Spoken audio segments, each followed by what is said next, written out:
a smile on your face when you're moving from place to place. Good morning, good morning, morning, good morning, morning.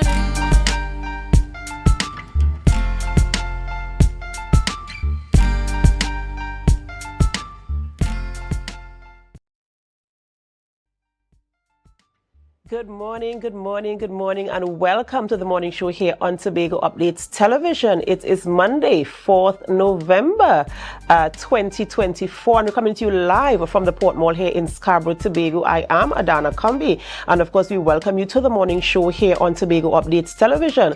It's always a pleasure to be coming into your homes, in your gardens, in your cars, wherever you are listening and viewing us this morning.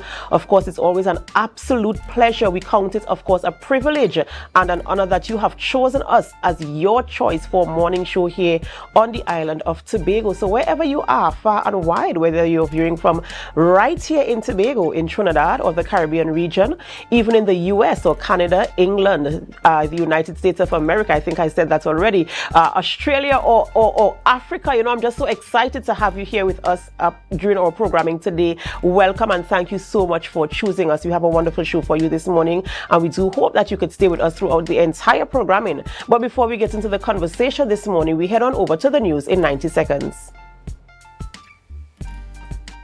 Thank you, Adana. Here is your news in 90 seconds for Monday, November 4th, 2024.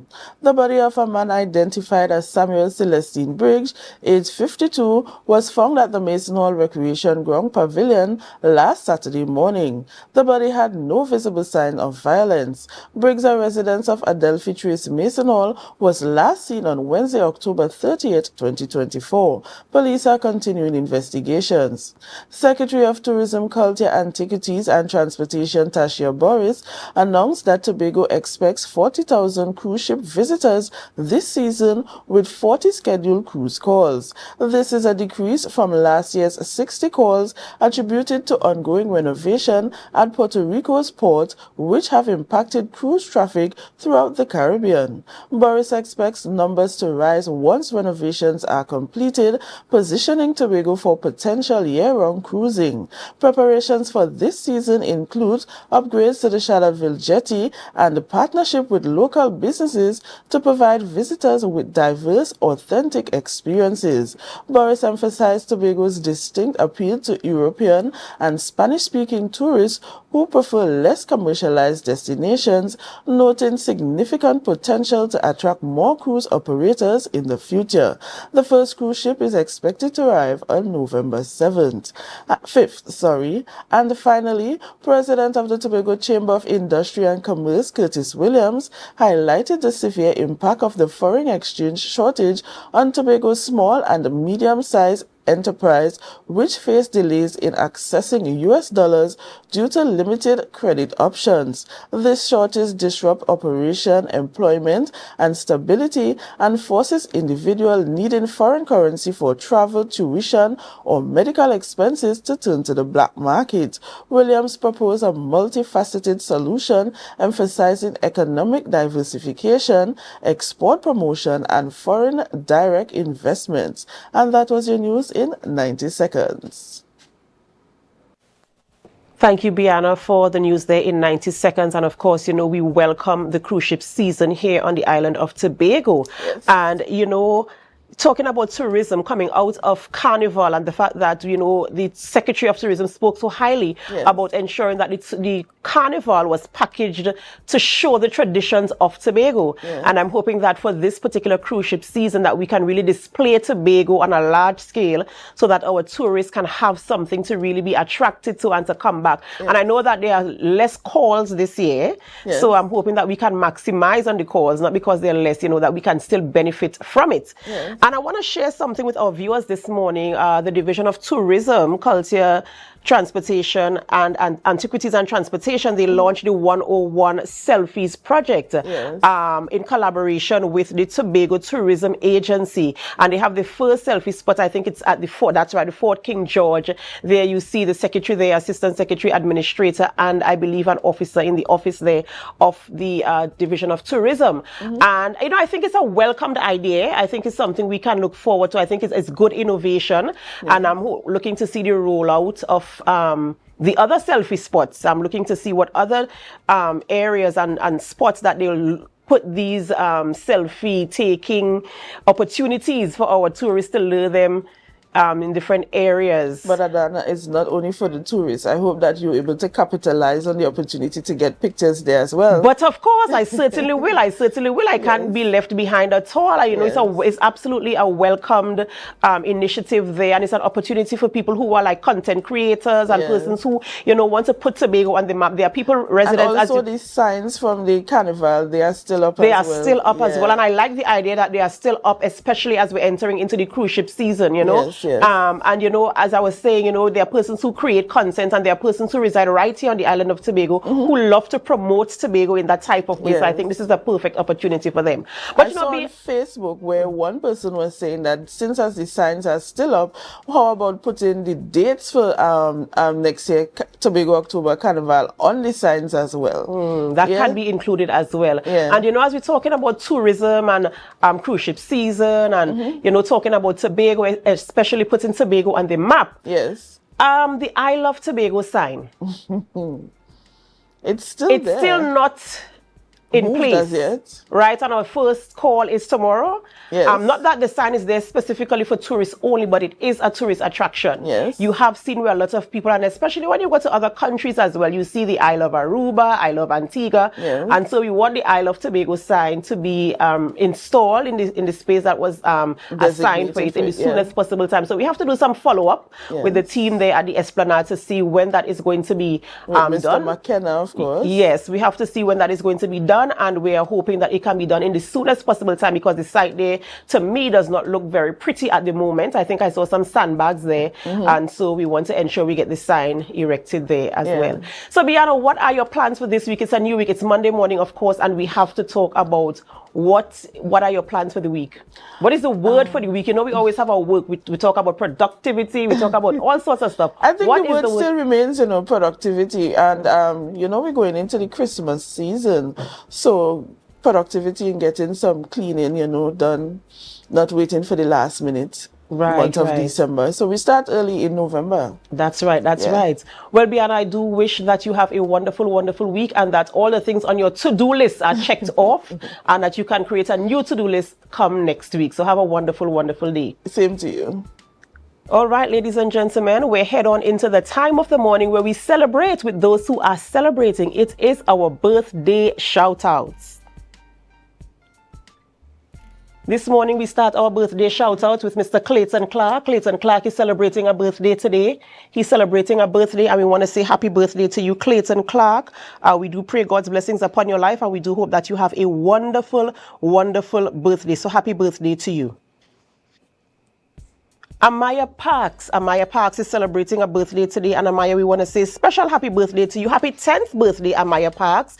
We are so proud of the smart, kind, and amazing young lady you are becoming. Here's to a day filled with fun, laughter, and all the things you love. Keep shining bright, and this is coming from your family and your loved ones there. Amaya, happy 10th birthday to you. Indeed, a very intelligent young lady. And we have a belated birthday shout out to Miss Anne Hislop. Drum roll, drum roll, drum roll, celebrating her 75th birthday there on the weekend. Yes, 75. We want to say a very, very special happy birthday to you. We know that you had a wonderful weekend. I had a peep into the celebrations, and I know that you had an awesome, awesome time. And I do pray God's blessings upon your life as you continue to bless people, that you are blessed as well. Stay as beautiful and as lovely as you are. And this greeting is coming from me, Adana, yes, and from all your loved ones, your children, your grandchildren, your siblings, your nieces and nephews, your church family. Happy, happy birthday to you. And another lovely lady, this is Susan Phillips Jack. Yes, she celebrated her birthday yesterday. Happy belated birthday to you. And this is coming from Donica. Yes, Donica wants to say happy birthday to you as her mom. We do wish that you have a wonderful, wonderful birthday. Continue the celebrations throughout the entire week. Make sure they spoil you. Yes, and do continue to have a wonderful, wonderful, and awesome birthday. And of course, as we're celebrating birthdays, we also want to celebrate an anniversary. Yes, my cousin and her husband, they celebrated their 11th wedding anniversary over the weekend. Yes, this is Garvin and Giselle Vincent. They celebrated, and we want to give God thanks for their union, thanks for their life, and we want to join in the celebration with them, and we pray God's blessings upon their union, and we pray continued marital bliss for you both, and we say God bless you richly, richly, richly. Happy birthday to you guys as well, of course, and happy birthday going out to Kai. I don't have a photo of her, but her mom just sent Kai, happy birthday to you this morning. Kai Lewis, it's your birthday today. We want to say happy birthday to you as well. And we will show your photo tomorrow for certain. But we do want to wish you a happy birthday today as well. And as we're speaking about children, you know, I want to say congratulations. Just Friday, I think it was, the primary school under 15 football league concluded on Friday. And of course, Signal Hill Government Primary School coming out as the winners for the under 15 boys. We want to say kudos to them, congratulations to them, and Scarborough RC cupping the girls under 15 title this year. And I know on Friday Marcus will give you more information on that, but I just had to get it in there that, you know, they are the champions, and I want to wish them the very, very best there coming out of the Signal Hill Government Primary School.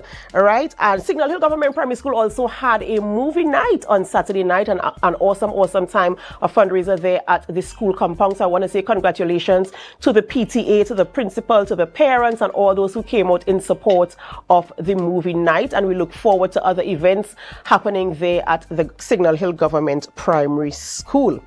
All right, it's Monday morning, so you might be wondering what's in my cup. What's in my cup is sponsored by LCJ Delights, and this morning I'm drinking turmeric and bay leaf tea, and I'm telling you, it is a beautiful, beautiful blend. I actually love that blend, and so I hope you can bag yours. The LCJ Delights business, they are located at the Signal Hill Enterprise compound there, so you can contact them for your tea, porridge, flour to make your pancakes, to make your waffles, and all your breakfast menus. They also provide premium nuts as well. So we do hope that you can contact them to get your brew as well. So you might be wondering, who are we speaking with this morning in studio?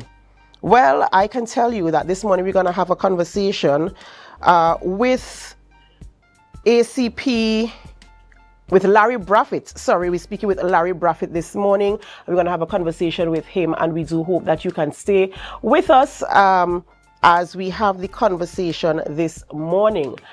We have to go for a short break before we begin, and as we go for a break, we invite you to help us share the live, share the live, share the live. We'll be right back.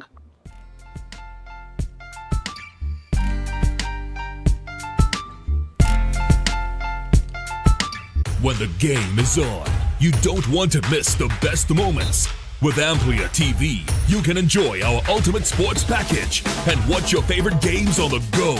Stay connected and informed with sports news, scores, and stats with Amplia's fastest internet speeds. Up to 1 GB fiber internet, you can stream riveting football action, cricket, NBA games, and much more. With Amplia, it's game on. Visit amplia.co.tt or call 800-4663. Amplia. Do more, live more.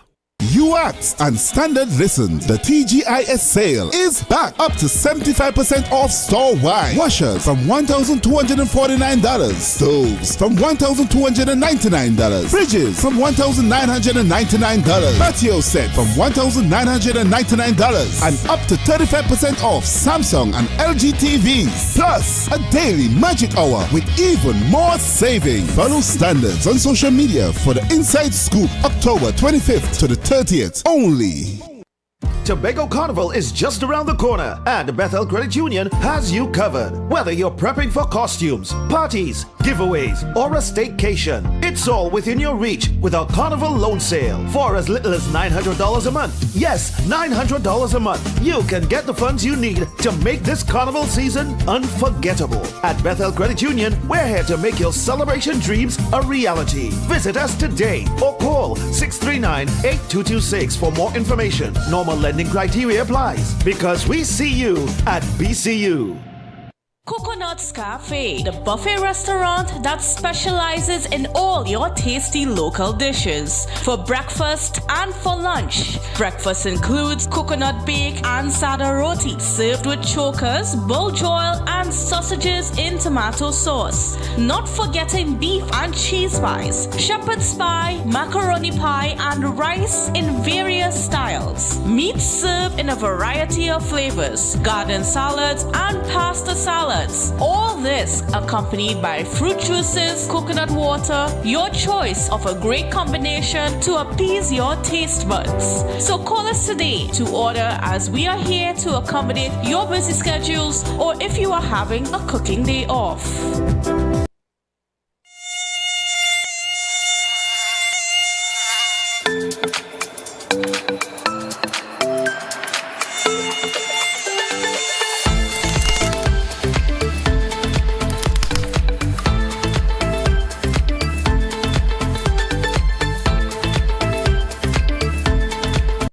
Are you an architect or draftsman looking to upgrade your skills, or a beginner eager to master essential tools? ReCAD Labs has the solution.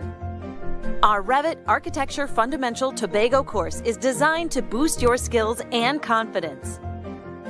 Running from October 6th to November 17th, this course includes a live session on November 17th for hands-on learning.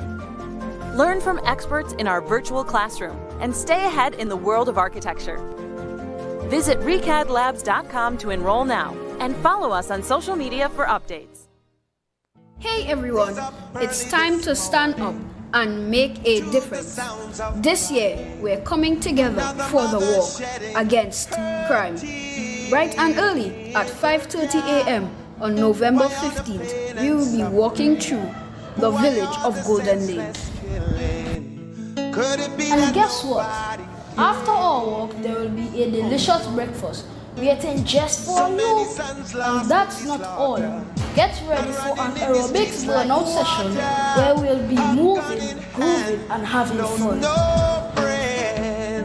Let's show that we care about our community. When we work together, we're sending a message. We want to live in a safe, happy place, free from crime. So grab your sneakers, tell your friends, and get ready to be a part of something big.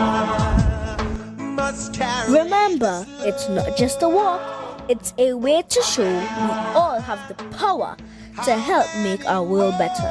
See you there!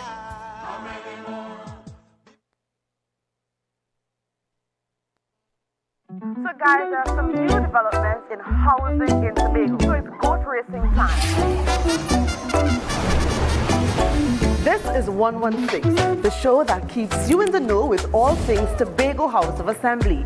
Each week, 116 delivers a fun and engaging overview of the latest developments, achievements, activities, and events of our dynamic assembly. So join me. Let's dive into the Tobago House of Assembly's Week in Review right here on 116.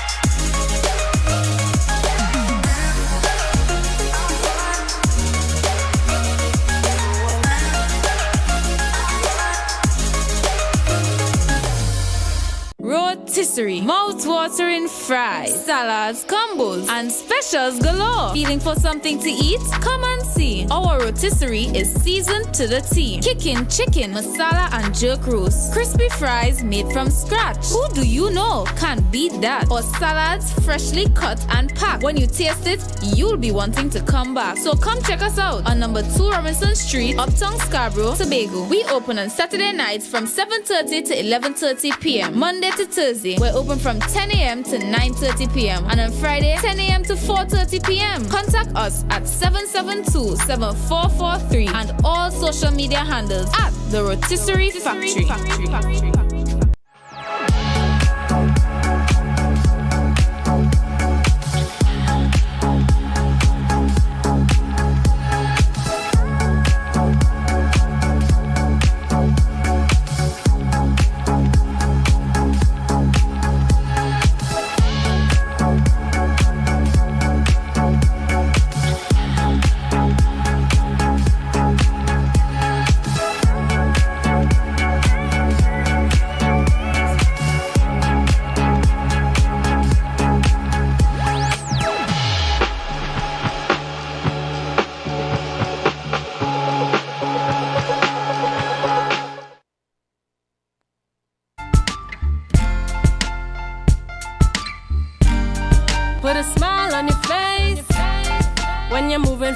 place to place.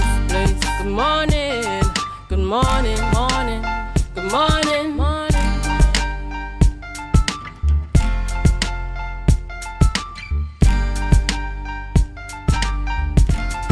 Welcome back to the morning show on Tobago Updates Television, and thank you so much for staying with us. And I told you I will get that photo. So Kai, I want to say happy birthday to you, Kai Lewis. She is celebrating her 16th birthday today, sweet 16 birthday, and the photo will be coming up quite shortly. And this birthday shout out is coming to you from your entire family, your mom Keisha, and everybody in your entire household, and your uncle Beard Boss. Yes, specifically his name was mentioned in the birthday shout out. So I want to say happy birthday to you, sweet Kai. You are aging gracefully, and this is a beautiful, beautiful young lady, and she's growing really, really nicely. So I must say congratulations to her parents as well, and her entire family for bringing her up. So Kai, I do hope you have a wonderful, wonderful birthday today. All right, ladies and gentlemen, we're going to head on into the conversation. This morning we speak with Acting Corporal of Police and leader of the Mount St. George Police Youth Club, Larry Braffett, this morning, as he brings, brief crime updates for us, as well as talking about the Police Youth Club here on the island of Tobago as well. Good morning and welcome. Good morning to you.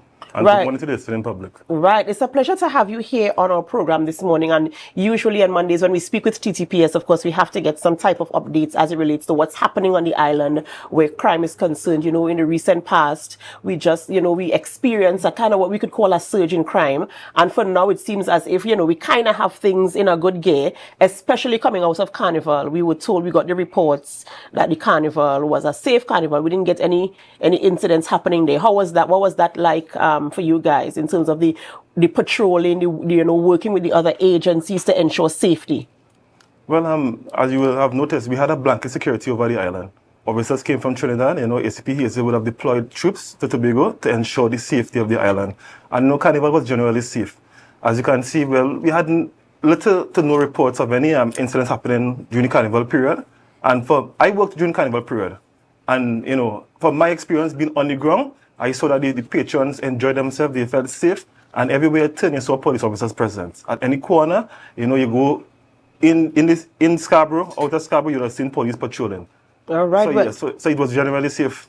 Right, good. And we're happy that there were no reports, any serious reports that we can talk about this morning as it relates to that. And we're hoping that that can continue for other events and festivals on the island, and as well as for our day-to-day living here on the island of Tobago, because you want to live in a space that is safe, right? The cruise ship season is coming in, so we're expecting tourists to come on the island again.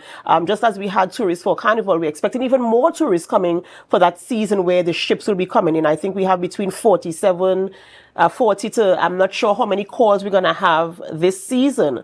But in terms of the plan or the rollout, where does the TTPS position themselves to ensure the continued measure of safety here on the island of Tobago? All right, so as it relates to the cruise ship season commencing, it starts tomorrow, the 5th of November, and ends, I think, is the 15th of April. And we are expecting about 42 cruise ships to come on the island. But as you know, there are tourists on the island all year round, but during that period, you will see an increased presence of tourists. They come by both sea and by air. So, we have the tourist-oriented policing section. There are also community policing section and the tourist-oriented policing section. They are merged together. So we work together. So you will see the community policing section working with the tourist-oriented police to augment the strength. We'll be patrolling the beaches. We'll be in the cities. We'll be in the business places to ensure a high visibility of police and to ensure the safety of the tourists and the visitors on the island, both domestic and international. So the last cruise ship season, we had an overwhelmingly safe, cruise ship experience, tourist experience during that period, where they had little reports of crime during that period. I think one person may have lost a camera, but through rigorous investigations, the camera was recovered, and they went back with all the items in possession and all the items in hand. So during this period, we hope to have a very safe cruise ship, a safe tourist experience again during this period. Well, I do hope so as well. And talking about community policing, over the weekend there was a discovery of a body on one of our, I think it was a playground, I think, that was discovered there. Can you give us any information at all as to what is happening there? Well, I could say, being a police officer on the ground, community policing, the officers are generally on the ground. We interact with the persons in the community, and not only with the people in the community, but also with the authorities. So having had a conversation with the inspector of homicide, she said the DMO would have indicated that there's no marks of violence on that body. So it's not something that we should be too much alarmed about. And yes, we all know the individual.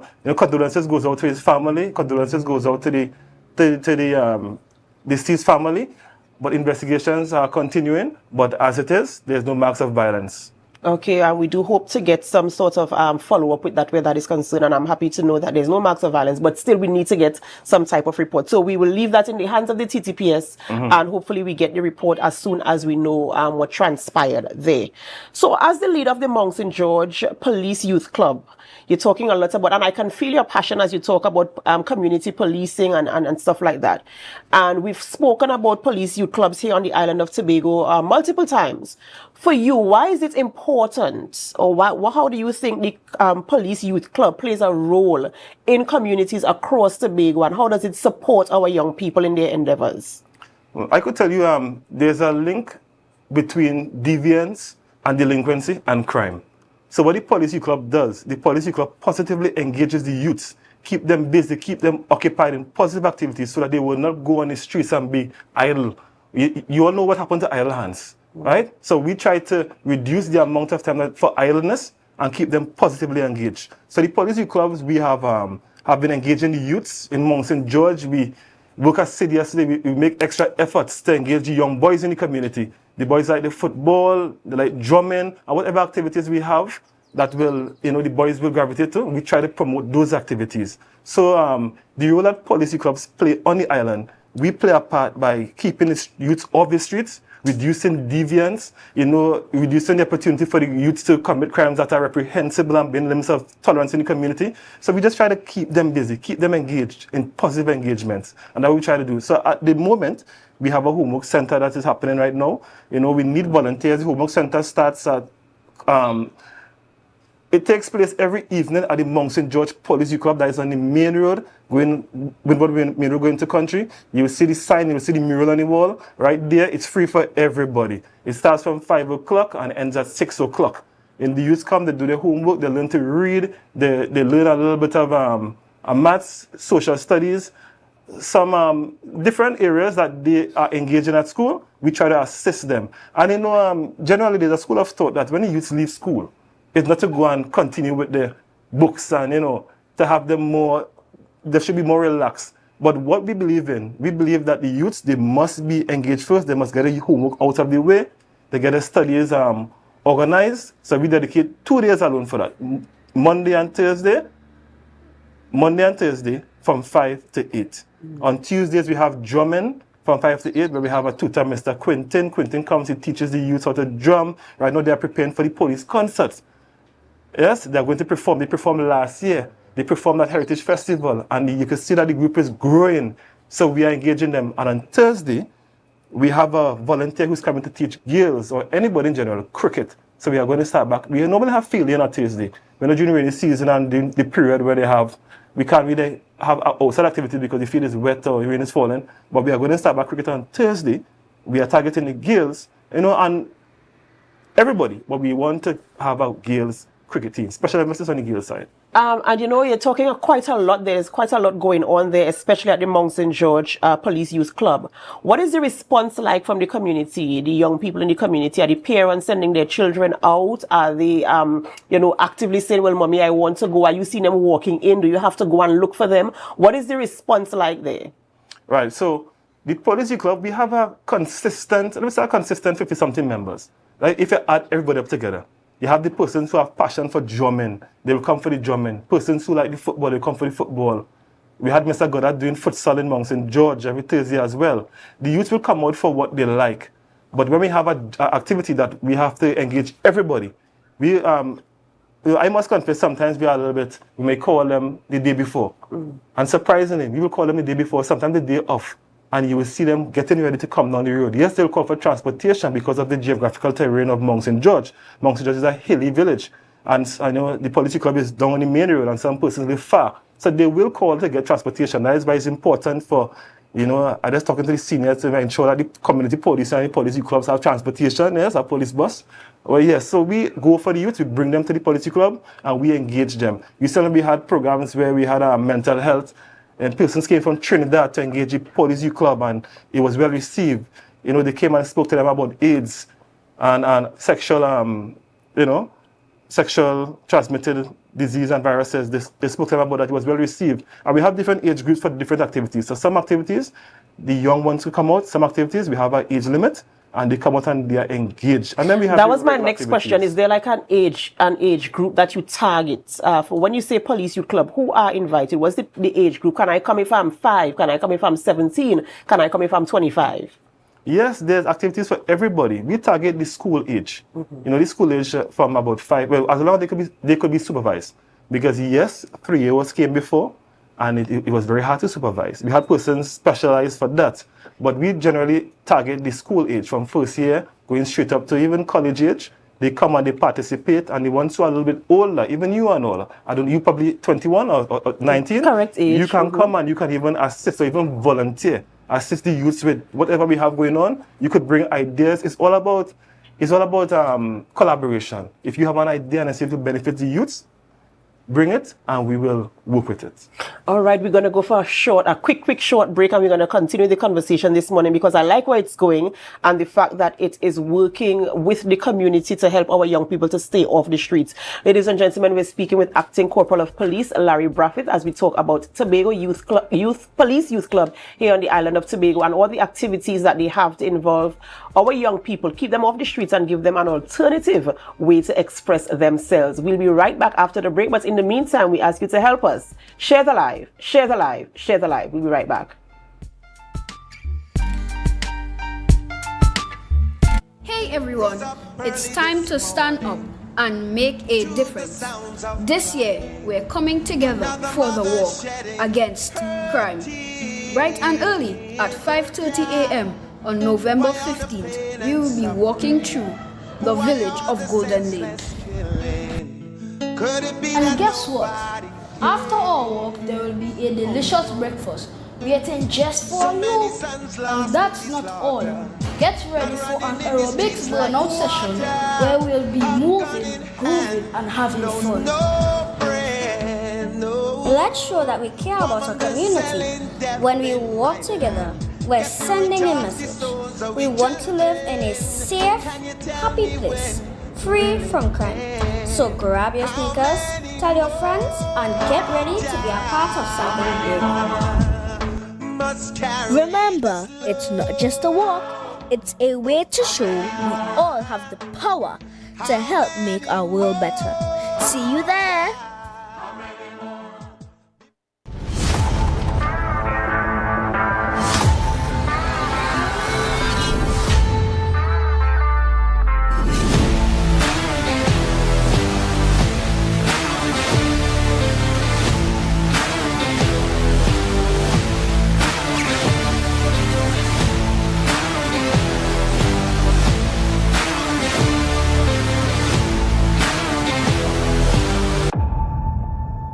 Tobago Glass Supplies has been a leading name for over 37 years in the glass and aluminum market in Tobago. We provide an extensive range of high-quality, innovative aluminum and glass products for commercial and residential use. Competitive prices with superior and professional services by committed employees who are guided by rigid quality standards. Tobago Glass Supplies specializes in the manufacture and installation of glass and aluminum products that are essential to today's homeowners and the business environment. We are engaged in marketing, sales, and installation of a variety of products. These ranges from windows and doors to necessities such as mirrors for homes and vehicles, designed and manufactured in-house or imported.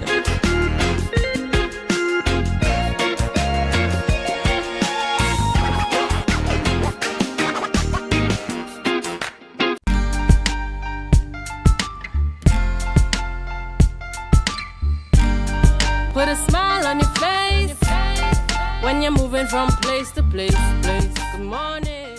Welcome back to the morning show here on Tobago Updates Television, and thank you so much for staying with us. I am Adana Kumbi, and we continue conversations this morning with Acting Corporal of Police Larry Braffett and the leader of the Mount St. George Police Youth Club. Before we went to break, we were talking about some of the activities that take place there at the youth club and the fact that the young people are actually coming out. So I want to say congratulations, kudos to the young persons who come out and to their parents, and to encourage you to continue sending them out so that they can participate. With the young people coming out to the police youth club and participating in the activities, have you noticed any reduction in terms of idleness? Because, you know, we spoke about earlier about idleness. Have you seen more productivity? Have you seen less of them on the streets in the evening? And I know you mentioned earlier that some of them come for what they're interested in. So if they want to come for football, they come for that. If they come for the homework center, they come for that. Are you seeing, as they are involved in this, that they have, you know, the idleness has reduced in the community of Mount St. George? From where I sit and where I look, the persons who we have engaged, had they not been engaged, that is one more person would have been on the streets. That's how I look at it. This Sunday, early in the morning, we came down. We have an apiary. We do beekeeping. We haven't been there in a while. And this Sunday, I went down with a few of the members. And had we not been in that program, the youth, they would have been on the streets doing something idle.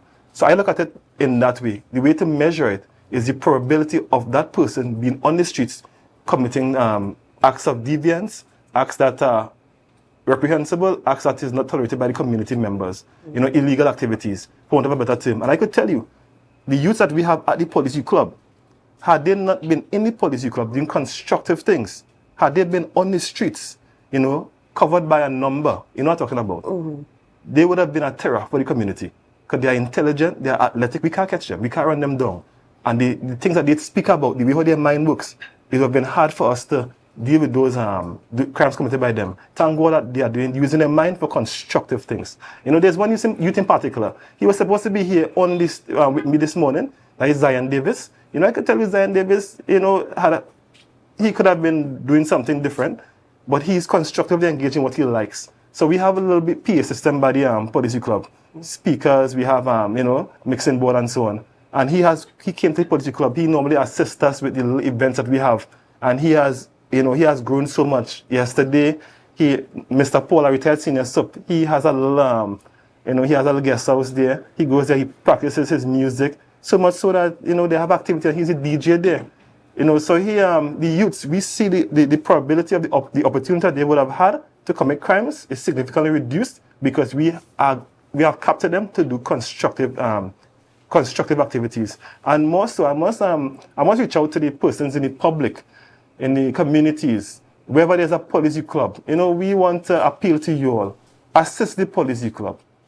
You know, assist the policy club. Send out your children. Sometimes don't just send them. If you could contribute, if you have something to offer, come and offer it.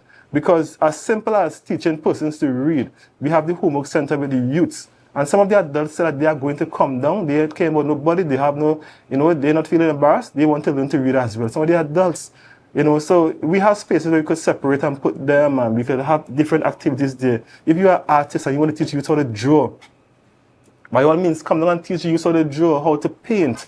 You know, you're a dancer, and you have all the skill and the talent, and you are just sitting at home. Come out and assist the youth. Reach out to the members, reach out to the leaders, reach out to the executive and say, you want to do this, you want to assist? And by all means, we will, you know, we will facilitate you. We don't have much fun. So sometimes when some persons reach out and say they want to do this, and there's a cost involved, if you don't have the resources to purchase the equipment to have the program, or you don't have the funds to pay persons, you know, that will be tabled until funds is approved. But if you could volunteer, and you could volunteer for free, you know, whatever, if we could give you something, we will give you something. If we could scrape something and give you, we will say thank you in a nice, tangible way. But yes, come out and assist, come out, render your support, you know, render your services, use your skills and use it to engage youth, even for the glory of God. Do it and engage youth, yes. You know, and I was going to ask you, how are the police youth clubs funded? Because you're doing so many activities, and yes, there are lots of volunteers, but some of the things you actually have to have physical resources. For instance, you have an apiary. You know, and it is not something I expected to hear coming out of a police youth club. And, you know, you have a mixer board for a DJ to practice, you know. How is it funded? Is it that you have, whether you have fundraisers, do you have people contributing financially? How do you manage to raise funds to do the things? Because, I mean, things cost money, right? The reality of things is that we have to pay for certain services, you have to pay for certain goods. So what is your position right now as it comes to raising funds and ensuring that the funds are sustainable? So we are NPO, a non-profit organization, which means that we don't have businesses to sustain our policy club. So we have to rely on the kind-hearted persons within the community. So persons may donate a speaker, they may donate a microphone, or a parent may come and say, hey, you know, I have this, and we'll borrow it for a very long period of time. You know, that's how I put it, you know, until they ask back for it. So yes, and we even apply through proposals, and we apply for items. So we would have applied for the first set of items that we would have received. We applied for it. We tried to only use either the THA, the department that deals with the youths, or we apply through the police service. We wait for the funding or the approvals for items that we would have asked for. Initially, we got the items from the TTPS. The TTPS would have provided funding for the tables and the chairs, even the AC units, to fix up the units. THA would have provided the building. THA assisted us with music equipment at one point in time. And that's how we get the funding. And then the UNDP, Dr. Mahabir, they would have provided funding for, we have a hydroponics unit that needs to be maintained and needs to be upkept. We must have consistent upkeep with these things. It's very fragile, but we have to continue doing it. And we got funding from UNDP for the APRI and for the hydroponics units. So yes, we get funding from the organizations that partners with the NPOs and even NGOs to assist us with these initiatives. More so, sometimes we will participate in certain activities and persons will provide a little thank you or a little funding or so. Those fundings go straight back into the policy club. You know, so because a lot of times we have to go places, we don't have a transportation, we have to pay transport, we have to pay a maxi, we have to pay a bus, and the maxi fare, if they could donate the time and the, you know, resources, yeah, but most of the time we have to pay. We don't beg for everything. We pay where we could pay, and when the contribution comes, we use it for that purpose. You know, this is really, really good stuff, and I really do hope that the communities across Tobago find a police youth club to enroll your child in. I'm not sure if every community has a police youth club, but I'm certain that there's enough on the island to get as many youths involved as possible. What are your projections or your plans as to where you are now in terms of, you know, the numbers are coming out, you have these activities ongoing. Where do you want to see the police youth club going, and what are your plans to get there? What we want to see is a consistent membership and consistent programs running. We don't want to start a program today and by 2-3 months the program ends. We want to have consistent programs. We want to see our youth space developed. We want to see members coming out, and we want to see members growing up, passing through the system and coming back to volunteer. So that's how there will be consistency. The persons who would have benefited, they would have moved on, they grew up, they went and get the study, got the higher education, you know, and when they come back, they could volunteer their time to the policy club. So that is the model. And that's how we will always have persons coming back to contribute. Because in a few years that I've been there, the youths, some of the youths have grown up and they have gone on to university and they have graduated and they came back to assist the youths in the policy club with the homework and with the whatever they could do, they assist. So the projection that we have, we just want to see our space develop so that more youth can be engaged. And what we would like to see, we want to know that our doors open early and close late. You know, we are officers who have regular 8 to 4s or regular shifts. We go to work, and after work we go back to the community and then engage the youths. What we would like to see is a police officer leaving to go straight to the policy club, open the door, and he's there with another police officer with the resources, probably a maxi and a vehicle, and to see that the resources are there, to see the youths, their programs running from 8 straight to probably 9 or 10 o'clock in the night, engage not only the youth but also the parents as well. We also have a gym, you know.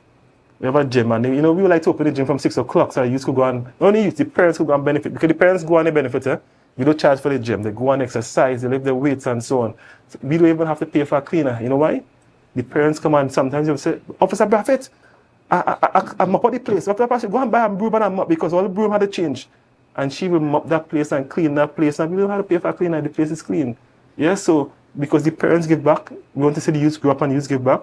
So the model that we want to see, what we want to see the projection for the future is a refurbished building. All the space from every inch, every corner utilized for youth activity. A proper back area where we could have probably netball or cricket, a car park. The upstairs of the building refurbished so that the youth can come home from school and sit down on a couch and just relax and do their homework. Some of the adults don't really need somebody to be there. They just need somebody to be there to supervise them if they're going astray. But they just want a safe place with internet and a computer, probably some books, and just come and sit down and go through a book and read, finish your homework, a safe space.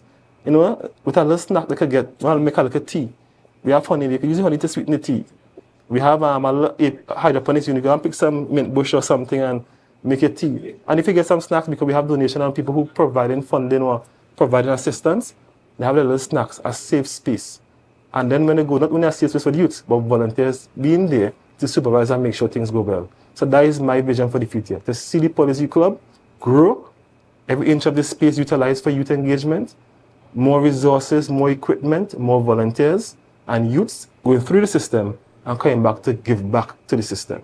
You just literally encapsulated the lingo, it takes a village. And it really does take a village. And that is what I'm from, based on what you're saying, is what I'm getting, that there is a village at the Police Youth Club that comes in and to ensure that, you know, things are happening and running. And I would like the very same for you as well. And I'm very impressed at the projections and the plans that you have for the youth club, because I do know, like you, the space that you have provided has ensured that they wouldn't be doing something idle and otherwise, you know, unapproved, you know, in that space. So I do hope you could continue to provide a safe space for them. We have to go for another quick short break before we continue conversations. This morning we're speaking with Acting Corporal of Police Larry Braffett, and he's also the leader of the Mount St. George Police Youth Club, as we go through the things that happen there at a typical police youth club, and specifically there in Mount St. George, a lot of activities taking place there. So you want to stay with us as we wrap this conversation when we get back. But in the meantime, we have to invite you to help us. Share the live. Share the live. Share the live. We'll be right back.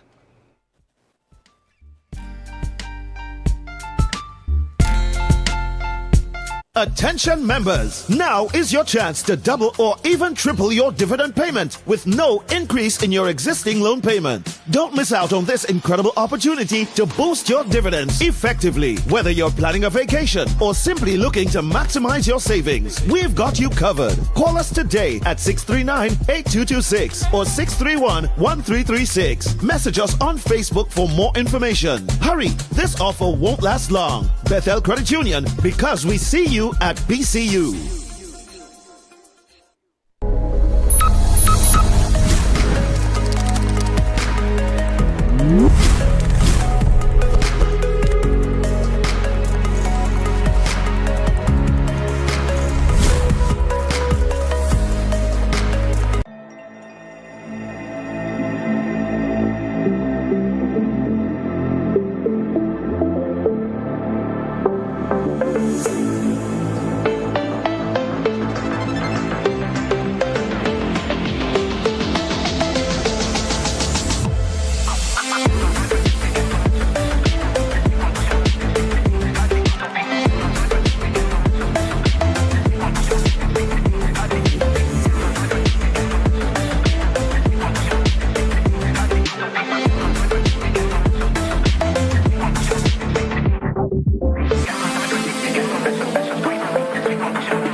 can now get whatever you need whenever you need it anywhere in Tobago with Tobago. Your meals, medication, groceries, and shopping all delivered directly to you. No more hassle, no more stress. Get the Tobago app today on Google Play or Apple App Store. That's TAPPOGO and let us deliver to you. Check our website at www.tapogo.app or call the experts at 494-TOGO and 484-4746. Tobago. Relax. We will get it to you. Tobago's at your service.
Put a smile on your face when you're moving from place to place. Good morning, good morning, morning.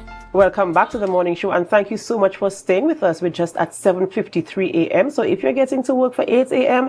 and dropping the children off to school, you might be a little bit late, but that is no cause to rush. Remember to drive safely on our nation's roads to get to where you are going in one good piece.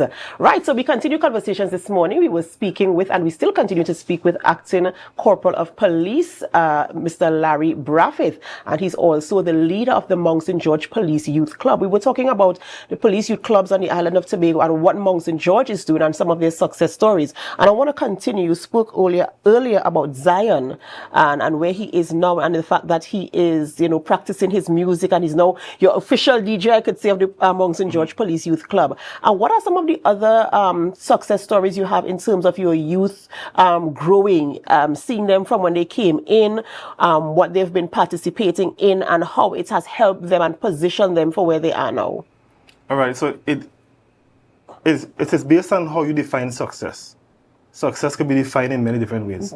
So one of the ways that we define success is keeping the youths on a straight and narrow path, keeping them to be law-abiding citizens, and saying that they have continued development in their lives. So there's a number of persons who I could call. The list is so long, and I could pinpoint so many, and I'm bad with names. One of them recently graduated from UWI with a bachelor's degree, and I try my best to remember her name, and I just can't remember her name. She was one of them who won a youth award for health and wellness as well. Mm-hmm. I could call Shaquan Allen. Shaquan Allen, she is one of one of the favorites in the police youth club. She comes back sometimes and says that she will volunteer, she will help, but she's so busy. She would have won the youth awards as well. And even all volunteers who would have volunteered. I remember years ago we had a homework center, and one of the tutors in the village, one of the assistant leaders came and said, they know this young lady who could assist us, and she could teach the youths. And those days we would have, the week coming up to CXC and C, we would have classes running for the youth. We used to be by the center, and one of the tutors came. Her name was Alana Allen. Right? Mm-hmm. And Alana Allen, she would have moved on from being a tutor to being the president, to being a chief secretary, award winner, youth award winner, national, youth award winner, and she continues to just progress and continues to grow and develop and even contribute wherever she is, even internationally. So we have so much persons who would have contributed, and they would have benefited. A lot of them, recently, Kamara gives her graduated with her degree, passed through the policy club. She contacted me the other day and told me she wanted to find out about, different studies and where to go. A few of them, well, I have some favorites. If I call, some of them might say that, how come you didn't call my name? But the list is so long. I just mentioned those because I know I have permission from them to talk about them. In fact, I don't need to ask no permission. They'll come and say, I prefer company, but still. A lot of them would have graduated with their degrees. They would have got exposure to things that they would not have gotten exposure to had they not been a part of the policy club. And because of that exposure, they would have chosen Zion is calling me right now on my phone, but I can't answer Zion. I should answer him just now. I'll answer him just now. But the exposure they got, it would have propelled them to choose a particular field, and that would have also enhanced their success. Yes?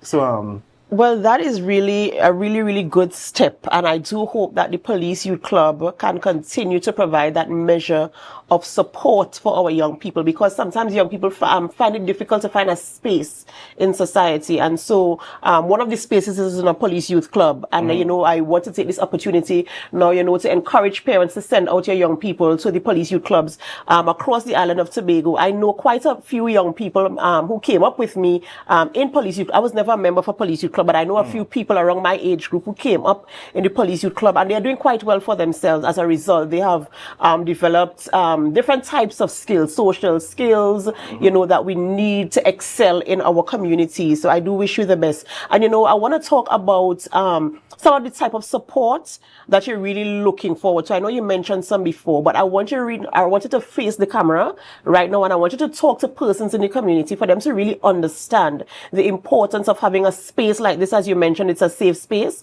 for them to understand the purpose of this space, providing that opportunity for the young people to come out and also to lend their support, whether it is financial resources, physical resources, their time. So I want you to encourage, this is your opportunity to market and to sell Police Youth Clubs, not just Mount St. George, but all the Police Youth Clubs on the island of Tobago. Talk about the significance and the things you would like to see communities doing to come together to ensure the continued growth and success of the youth clubs.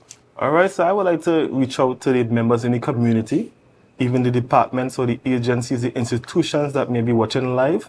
Your opportunity is not lost. It's all about positive youth engagement. And you may not be the one to actually physically engage the persons directly, but you can support somebody who is engaging the youths. All policy clubs need internet. If you could assist with, providing some service or helping to pay a bill, reaching out to provide assistance, whether it be physical or whether it be the resources, human resource, something tangible, you could assist. Send out your children, you come out and volunteer. The opportunity is not lost because it is needed. Think about it this way. If the youths are not engaged positively, what would they be doing? What opportunities would they have? Do you want them to break in your house and steal your items? Or do you want them to help you keep your items safe, or even to fix the items because they would have learned a skill? I could even talk about some of my youths who had the opportunity to be on the other part, but they are now assisting in preserving the peace and preserving order and keeping Tobago safe, simply because they passed through the policy clubs and they will engage. I went to a career fair recently, and a few of the youths who are members of policy clubs, even the Mount St. George Policy Club, when I went to the career fair and they had to choose their career or dress up as the career that they would have wanted to be, I was so amazed to see how many of them dress up as police officers. So, that speaks to me in a way to say that, yes, we have an impact. We have impacted the youth so much so that they also want to be police officers. They also want to assist and contribute to keeping Tobago safe. So I want to appeal to each and everybody. If you all want to assist and you hear there's a policy club in the area or in the community, just go and ask for somebody to talk to, an executive member, and contribute and assist in wherever way possible. Your items that you may not be using may actually be golden or maybe a treasure to the organization. And we could use that to engage the youths. We could use your skill to engage the youths. And I also want to thank those who would have, it's all about interagency and inter-organizational collaboration. So I even want to thank the persons who would have collaborated with the policy clubs in the area. I know for sure I must reach out to the Mount St. George Seventh-day Adventist Church. They are the ones who more or less hold down the fort and started the homework center by sending their people and their tutors to assist. And then there's UNDP, their resources, their financing equipment. And then even TTPS, THA, the building, the space, works on URP. I must thank everybody who have assisted and who continues to assist. Miss Carolyn, a little shopkeeper in the area. I still had to go and pay outstanding bill, yes. Was water. We had but yes, I must thank them for assisting, for contributing, and I want to encourage you to keep on assisting, keep on contributing. The opportunity is not lost. There are persons who do not want to be named, or do not want to be mentioned. They simply come and contribute anonymously, and say, Officer Bradford, buy some water for the youths. And that's how we get water. Officer Bradford, buy some juice for the youth. That's how we get juice. Mr. Paul, who was a leader of the Laventille Road Policy Club, is now in Tobago. He has a business in Mount St. George, and he has been telling me that he wants to keep a Christmas treat for the youth in Mount St. George. All I need to do is send the volunteers, send the people to help.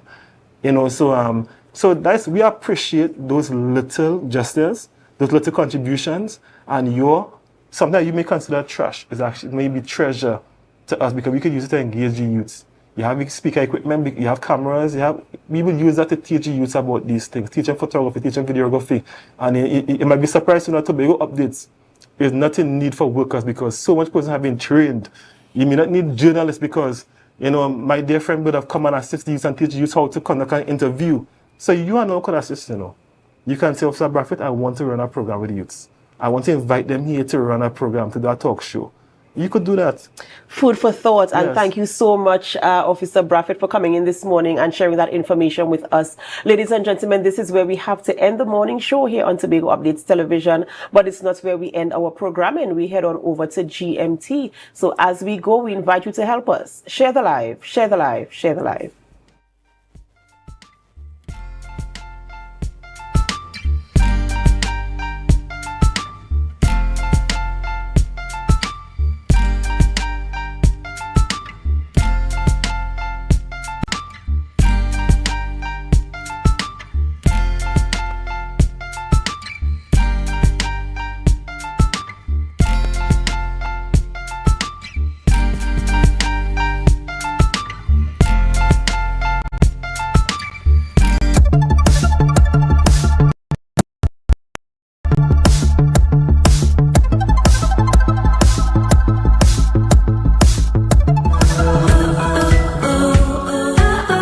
There is a girl, she is wise and wary of flames, but still, she knows she will survive the fire life scorches sometimes.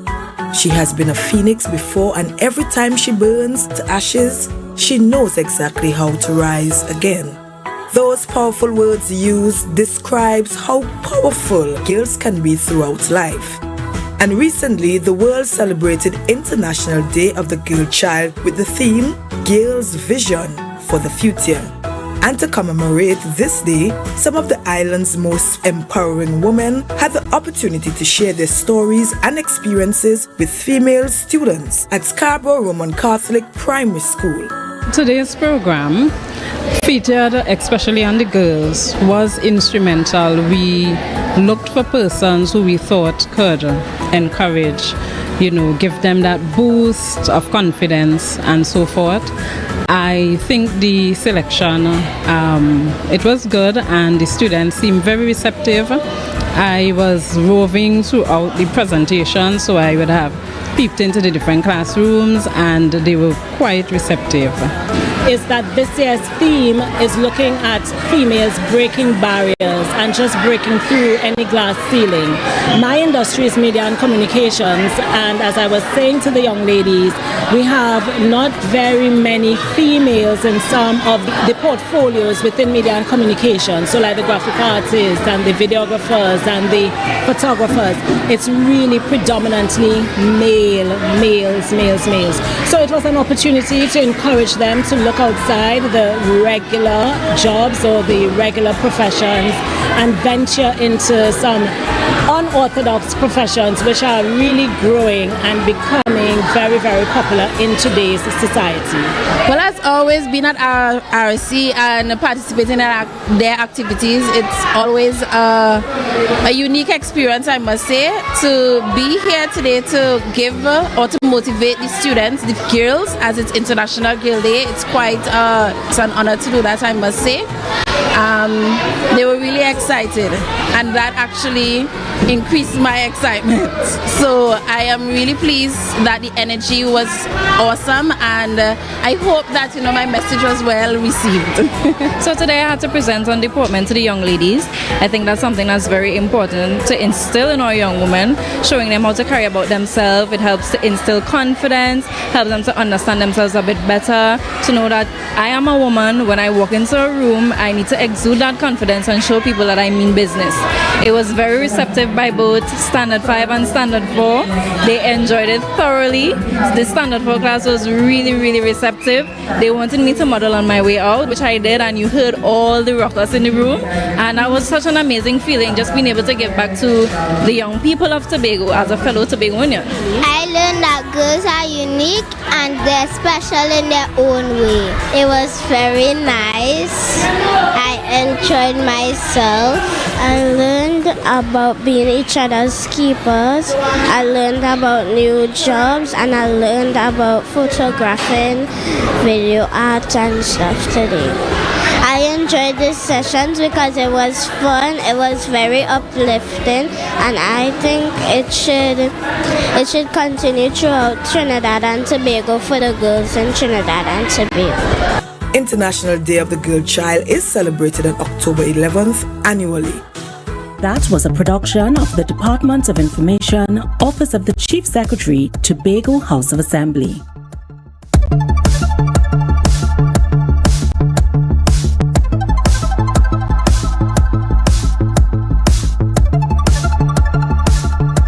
We're thrilled to announce the Tobago AgriTech Innovation Summit 2024.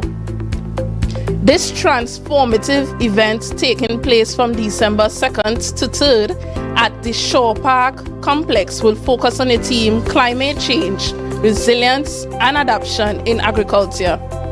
As the first of its kind on the island, the summit aims to position Tobago as a leader in agricultural innovation, addressing climate change challenges and showcasing agri-tech solutions that will shape how we grow our food, manage resources, and ensure our sustainable future.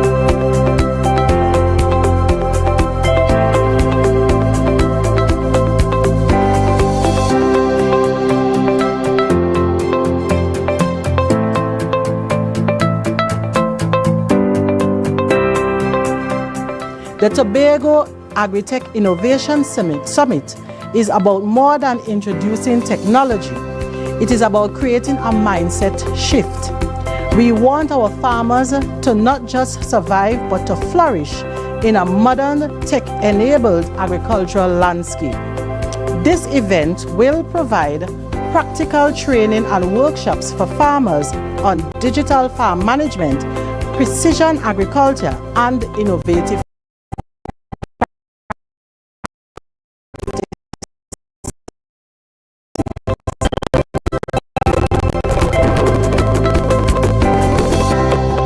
Was a production, Department of Information, Office of the Chief Secretary, Tobago House of Assembly.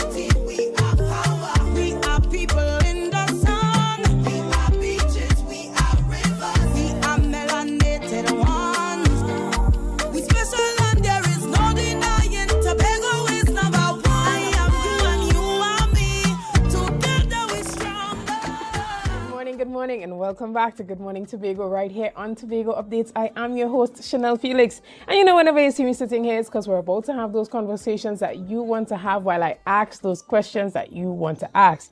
I'm hoping that you're as happy to see me on your screen as I am to be back here this morning after a small hiatus of 1 week. Now, I was not able to be here to be a part of that Tobago Carnival or October Carnival coverage, but I'm telling you, my colleagues here at Tobago Updates did a tremendous job, meaning that I did not miss a beat from wherever in the world I was. So kudos to the Tobago Updates team for providing world-class media coverage for that October 2024 Carnival and being one of the prime media partners for the festival.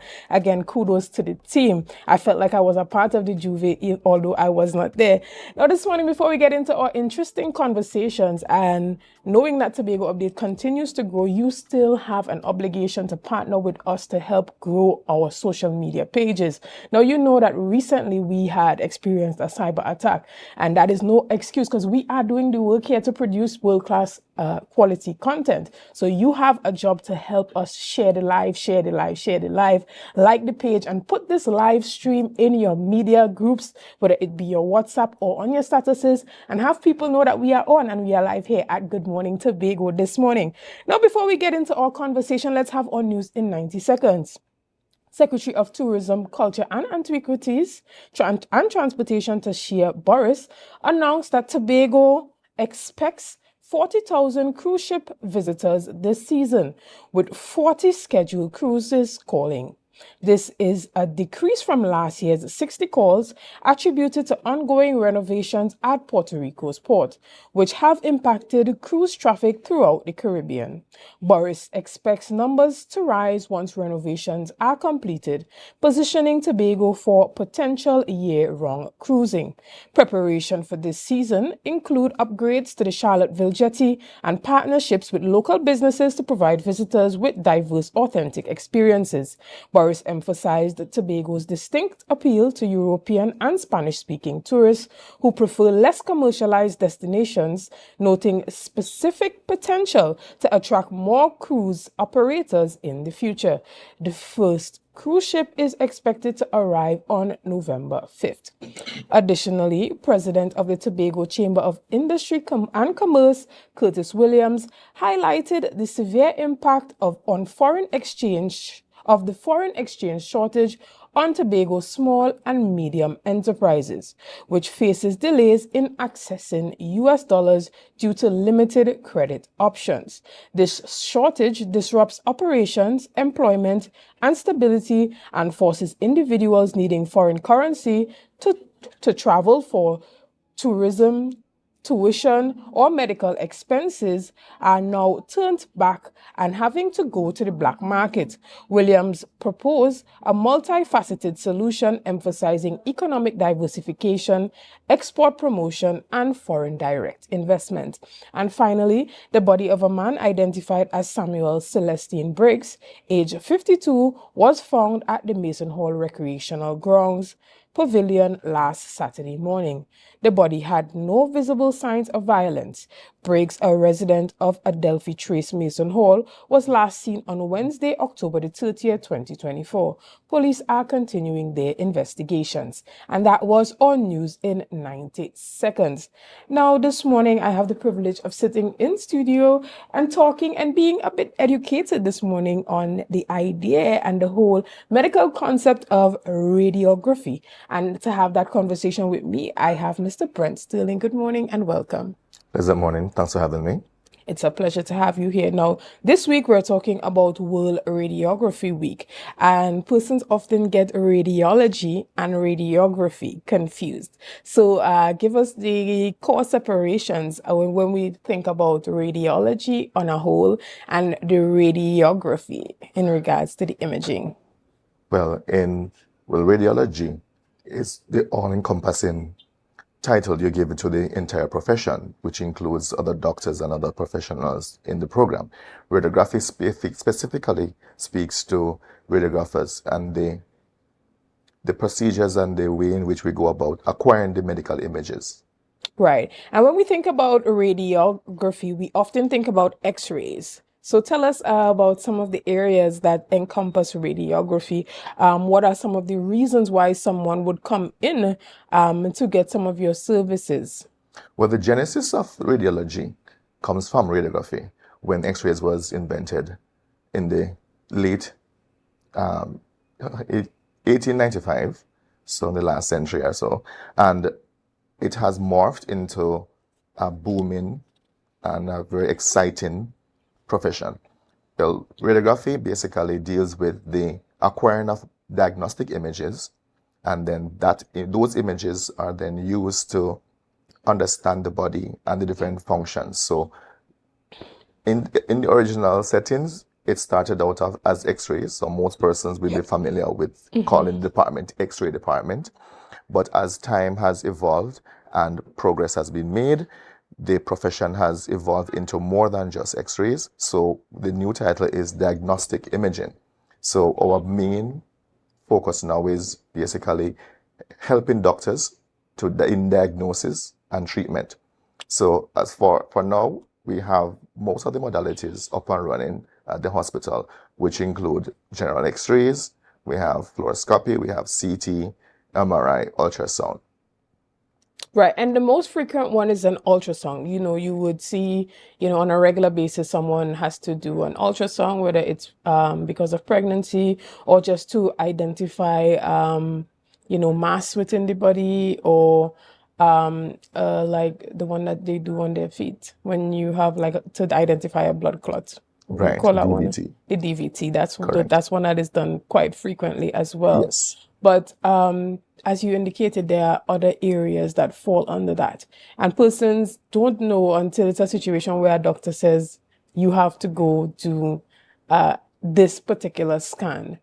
My question is, what capacity does the current system in Tobago have to facilitate persons who want to do, let's say, just a checkup in the public system? Well, let me go from the beginning. Well, for this year, we are highlighting the profession of radiography. And the theme is radiographers seeing the unseen. So most of the times, whatever disease condition or investigation that is needed, people want a literal insight. And our profession affords us the ability to have all the modalities needed to do those things. As it regards to what is necessary to be done, a lot of the times people think that you have to have your whole body scanned to get whatever concerns they have analyzed or investigated by the doctor. However, we have to be very cautious in use of our finite resources. So one of our programs this week is actually later on today, where we are having a symposium with the medical doctors and other allied health workers, sensitizing them on how we should approach requesting images or different tests for the patient so that we can properly manage our resources as it relates to if you just want to get a general checkup. Usually when you visit a doctor in the department, based off what query they have, then they will generate an X-ray request, which is a medical legal document. So it should be treated as such. And you come to the department, it depends on the type of modality you want. If it's X-rays, then most of the times from between 8 to 4 p.m., you can get all those imagings done in terms of X-rays. But in after hours, it will go through mostly the wards and A&E. Right.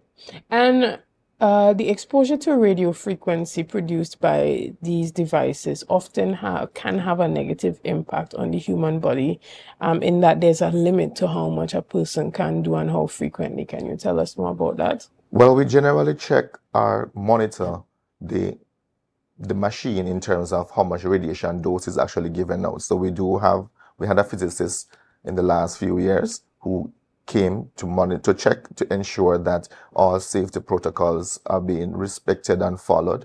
So last year's theme, we were looking at patient safety. So we had all those things done last year to ensure that the machines were giving the right amount of radiation to the patients. There is a universal standard in terms of how many millisieverts a patient is supposed to be able to get within a year. And so far, we have not exceeded that for anybody. so far. So that's a great achievement for us. Right. And let's look at diseases like cancer. Persons often doing radio imaging for things like that to maybe see how far-reaching the cancer has spread and what organs may have been affected so far. Well, unfortunately, in Tobago, we have seen an uptake in the number of incidental findings, I would put it, of persons having queries in terms of masses or conditions which are later on deemed to be cancerous. Currently, we use our medical imaging techniques and technology to identify when a suspected cancer patient comes in, whether the query is about whether it's a colon cancer or prostate cancer. So having seen this, the TRHA has done an amazing job in kind of starting to boost the awareness, especially for females. So last month was Breast Cancer Month, and the hospital or department was instrumental in carrying a program which is basically outreach to women over 50 for mammography tests. Okay, excellent. And so tell us more about the actual symposium that you guys are having. Well, the symposium we're having now is mostly focused on addressing some of the concerns and some of the new changes that we're going to have in the department for the doctors and other medical professions. So this will highlight basic etiquette, in terms of writing requests, how we should evaluate patients who may or may not need a certain type of examination, and how best to help them to narrow down the specific modality or a more appropriate modality to request for certain examinations. And how can the public be a part of this? Well, on Friday, we are having our Public Awareness Day. So when we have all the pamphlets out, we have a booth where people can come in and ask questions and get all the misconceptions and myths out that they may have about the profession and how to get certain access to certain modalities. All right. And so persons can come out and be a part of that. This is at the hospital? Yes, this is at the hospital and at the department. And for those who want a more fun approach to things, we are having a treasure hunt tomorrow. So that is also exciting, where you have fun and games as well as the opportunity to learn, win prizes, but also get familiar with the services offered.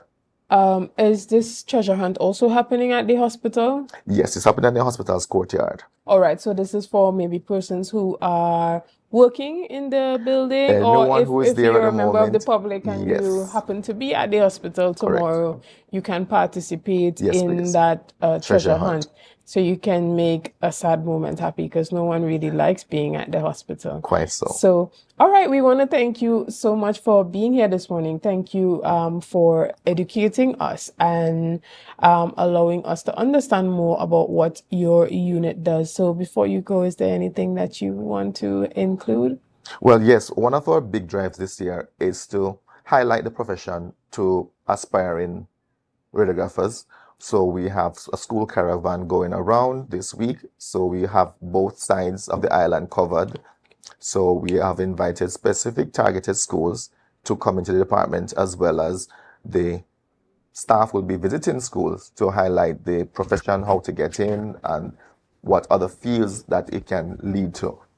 All right, so we want to thank you so much, and we hope that young persons are more interested in getting into the profession by means of you being at their school and making it fun and interesting. You know, I hope you have those games, you know, those quizzes and stuff that get the kids really excited and engaged. So thank you so much, Mr. Sterling, for being a part of our conversation this morning. Guys, we're going to take a quick break right here, and we're going to be back right after this. See you soon.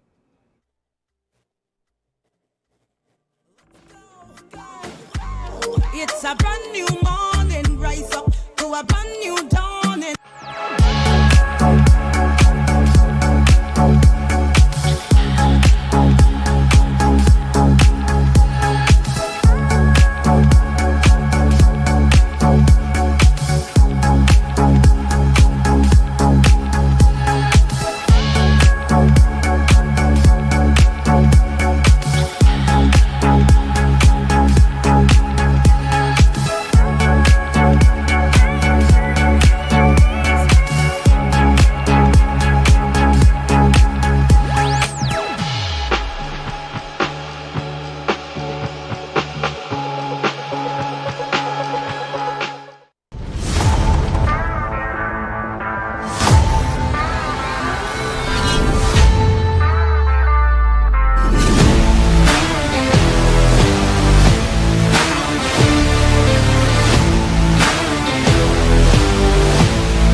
Are you an architect or draftsman looking to upgrade your skills, or a beginner eager to master essential tools? ReCAD Labs has the solution. Our Revit Architecture Fundamental Tobago course is designed to boost your skills and confidence. Running from October 6th to November 17th, this course includes a live session on November 17th for hands-on learning. Learn from experts in our virtual classroom and stay ahead in the world of architecture. Visit recadlabs.com to enroll now and follow us on social media for updates. Attention members, now is your chance to double or even triple your dividend payment with no increase in your existing loan payment. Don't miss out on this incredible opportunity to boost your dividends effectively. Whether you're planning a vacation or simply looking to maximize your savings, we've got you covered. Call us today at 639-8226 or 631-1336. Message us on Facebook for more information. Hurry, this offer won't last long. Bethel Credit Union, because we see you at BCU. Hey everyone, it's time to stand up and make a difference. This year, we're coming together for the walk against crime. Bright and early at 5:30 a.m. on November 15th, we will be walking through the village of Golden Lane. And guess what? After our walk, there will be a delicious breakfast waiting just for you. And that's not all. Get ready for an aerobics burnout session where we'll be moving, grooving, and having fun. Let's show that we care about our community. When we work together, we're sending a message. We want to live in a safe, happy place, free from crime. So grab your sneakers, tell your friends, and get ready to be a part of something big. Remember, it's not just a walk, it's a way to show we all have the power to help make our world better. See you there!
When the game is on, you don't want to miss the best moments.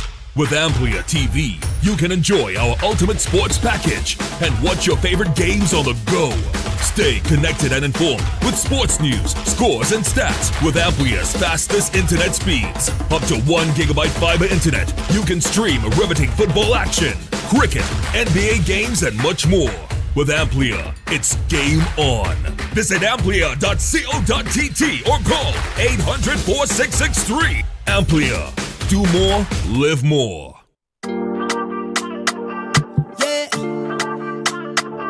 Hey. Tobago updates. Good morning, Tobago.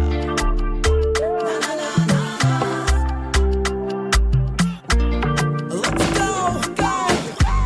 It's a brand new morning. Rise up to a brand new dawning. As the passion start to rise, the energy fill the sky.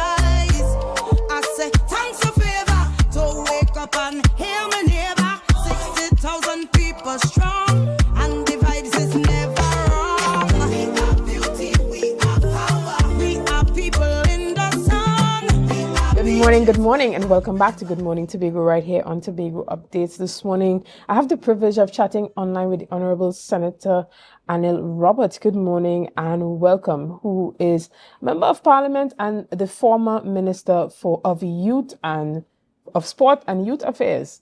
Good morning and welcome. Good morning to the beautiful island of Tobago, and congratulations on a great carnival and earning some foreign exchange. Good morning. Good morning, but that has not stopped the foreign exchange problem. Actually, we still have credit card limits that is hindering a number of businesses here on the island. But regardless of that, we have gotten you on the show, finally, right? So Tobago wants to hear from you because you have made some bold statements regarding one of the newly appointed senators who has come into the parliament representing Tobago, as well as Senator Lawrence Hislop, in regards to the idea of creating a marina here in Tobago. We know in the last budget presentation that I believe it was 1 million that was allocated towards having a marina in Tobago. 1 million. Tell us a bit about that. Well, you tell me a lot of things there. I might talk for the whole time. Let me tell you, the newly minted Senator Ansel Dennis, you said he represents Tobago. He did not. I am a half Tobagonian. My father is Tobagonian. I grew up in Trinidad. And let me tell you something, I've never been so disappointed in a Tobagonian on his initial maiden contribution. Normally you come to the Senate and you try to show us what are your qualifications, your intelligence, your ideas, your positions and policy and so on. Mr. Dennis came into the Senate and started a political tirade attacking Tobagonians in Trinidad in the Red House. And I sat there in absolute amazement, stunning shock at this gentleman, because I know a little bit about Tobago and community and love for Tobagonian, and Tobagonian love each other and so on. And he was a total disgrace, spewing untruths from the beginning to the end. So I had to decimate him. Normally you leave a little space for maiden contribution, but it was so pathetic and so PNIs that I couldn't believe it. Now you must understand, don't ever say that PNM people represent Tobago. That does not happen. They represent PNM. When we were debating a bill for local so-called, put it in inverted commas, Tobago self-governance, when a Tobagonian, Keith Christopher Rowley from Mason Hall, brought a bill not to give Tobago and the THA more power to determine their own issues, to protect themselves, to increase national security, border control, Coast Guard, to increase the ability to take economic decisions, get some oil and gas from fields that are in Tobago's water. Nothing like that did Keith Rowley and the PNM bring. You know what he brought? A bill to say that he instructing the EBC to increase the number of seats in Tobago from 12 to 15. And that's why he got a curtail, because Tobagonians don't like cheating. So those PNM do not represent Tobago. He came to attack fellow Tobagonians in the most vile manner, spewing untruths about the partnership and UNC not taking on Tobago. Anybody who is truthful will know that even though PNM was in charge with the Honorable Orville London, that Kamala Prasad Nisesa would include Orville London in every discussion, every consultation. She never put him down to sit down like the PNM put the Chief Secretary before to sit down on the floor while Rohan Sinanan and Stuart Young dictated to them. They then, Senator Hislop, I thought he was young, intelligent fellow. He'd made a few contributions. I give them a little blight because they're PNM and they have to talk some untruths and so on. But Senator Hislop came to the Senate and told abject total lies. He said, and that's when the Honorable Tobagonian President of the Senate asked me to take a leave of 10 minutes because Senator Hislop was making the most asinine statement that I, Anil Roberts, am against a marina for Tobago. I am a fisherman. I am the one who espoused that Tobago should have 2 marinas, that Tobago, the most beautiful island on God green earth with the best fishing, especially sport fishing, which is marlin fishing and so on, where rich people like to pay plenty money to catch and release, that I have been advocating since 2010 for 2 marinas in Tobago. Back then, I got the Prime Minister, Kamala Prasad, to make, and you can check the record statements, that 2 marinas will be built in Tobago. That Ashwa Jack, the honorable leader of the TOP, also said that 2 marinas would be there for Tobago and Tobagonians to create revenue streams and jobs for mechanics, for boat cleaning, for boat building, restaurant, shopping, activity, diving, sport fishing. The marinas are the greatest thing. And Senator Hislop stood up there in the Senate and told a blatant falsehood that I am against a marina.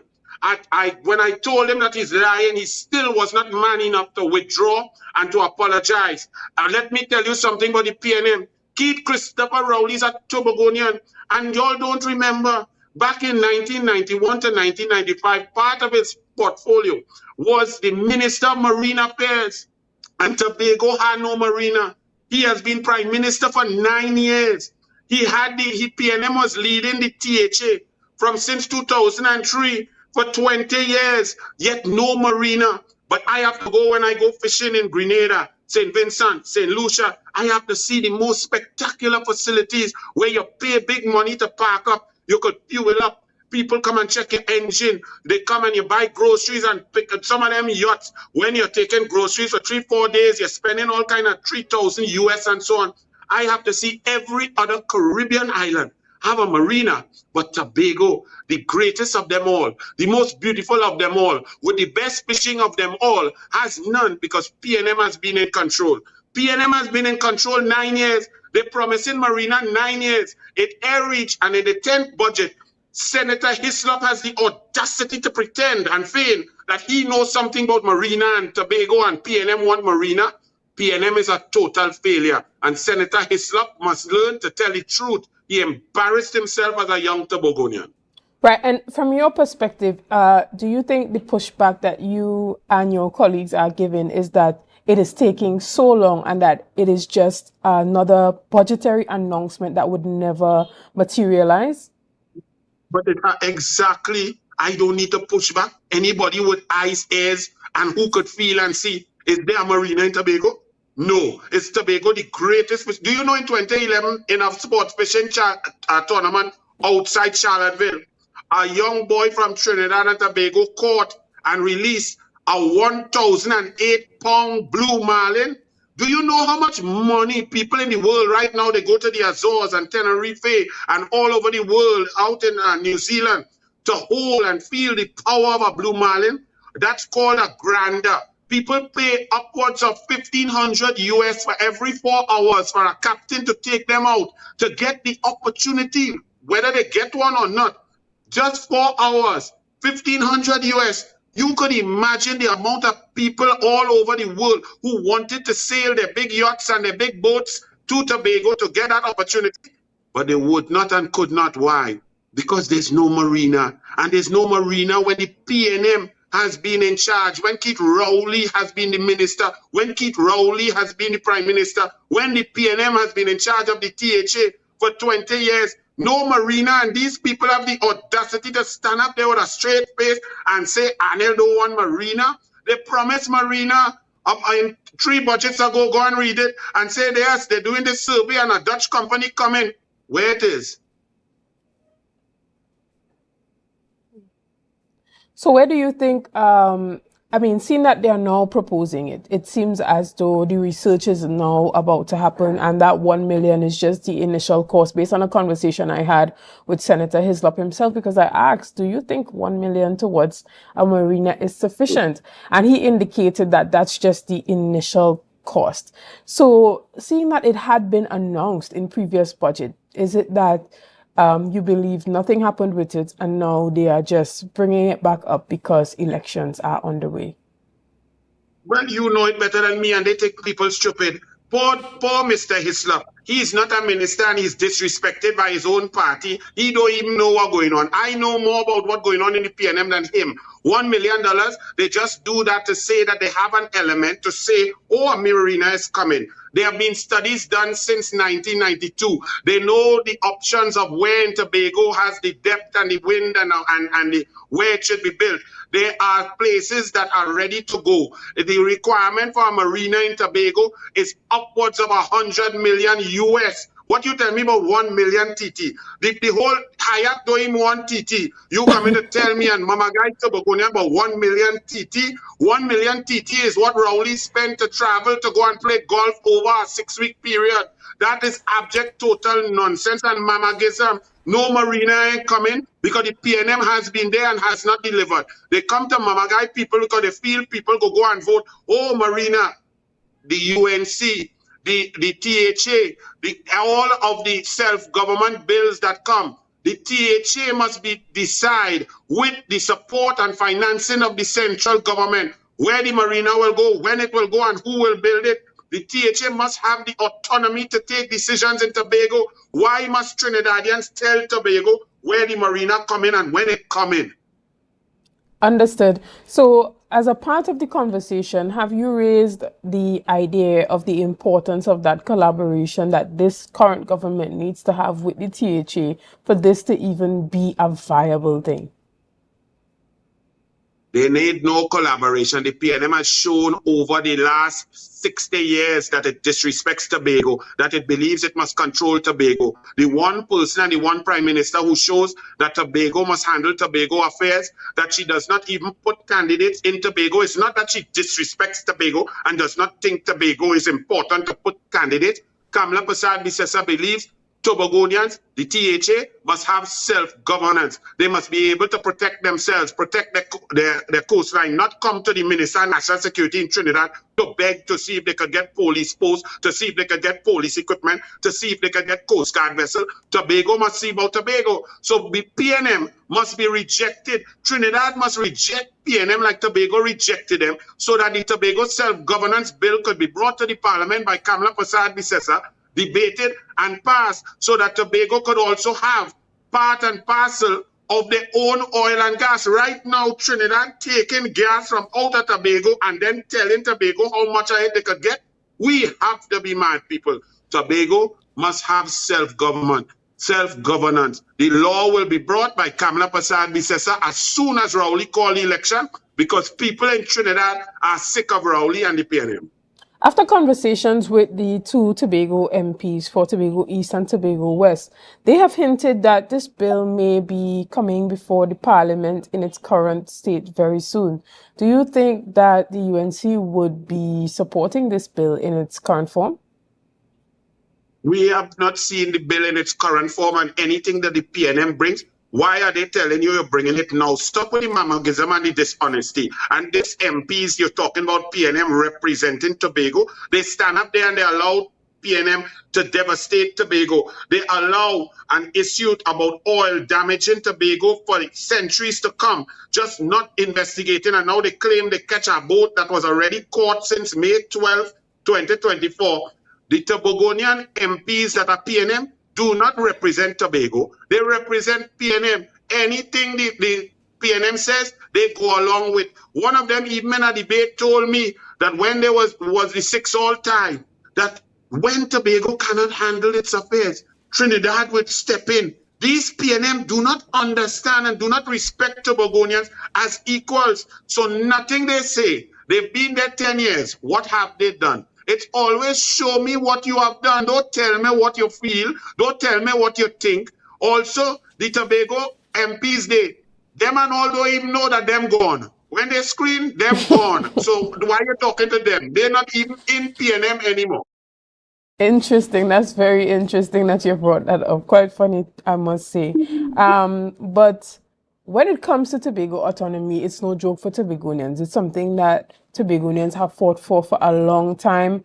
And if what is being proposed is something that the THA and the central government can agree on, do you see the opposition supporting something that is supported on both sides? Meaning we the don't care what THA says PNM yes. say. Meaning the THA Well, says yes to what is we being don't care what the PNM say because the PNM is dishonest. But if the THA, who is duly elected 14-1 to govern Tobago, sends something and tells the leader of the UNC, we agree with this, I can assure you the UNC will support the THA, the duly elected representatives of Tobago. If they say they like it, well, the UNC go in with it. We don't care what the PNM say. And the PNM will not bring anything, I can guarantee you, that will make Tobago happy and give Tobago autonomy, because the PNM is crane. They are greedy. They want to build an airport for 3 million people, give Tobago the hotel space, the advertisement, the marketing, to get 3 million people to land in Tobago. Right now, they only have 50,000 international arrivals per year. You're 2,950,000 short. So if the THA sends a bill or endorse, and we listen to the press conference and we listen to the chief secretary as he debates, and he says that his people of Tobago agree with the legislation going to the parliament, I can assure you that the Honorable Kamala Persad-Bissessar has already stated that what Tobago wants, the duly elected officials, she will support in the Parliament of Trinidad and Tobago. So the opposition will support any bill that has the approval of the THA. We ain't care about PNM. Understood. But we're going to take a quick break right here, and we're going to be back with much more. We saw that the Trinidad and Tobago national team now has a new coach, and a lot more that's happening. So we'll be back with a lot more after this. See you soon, guys.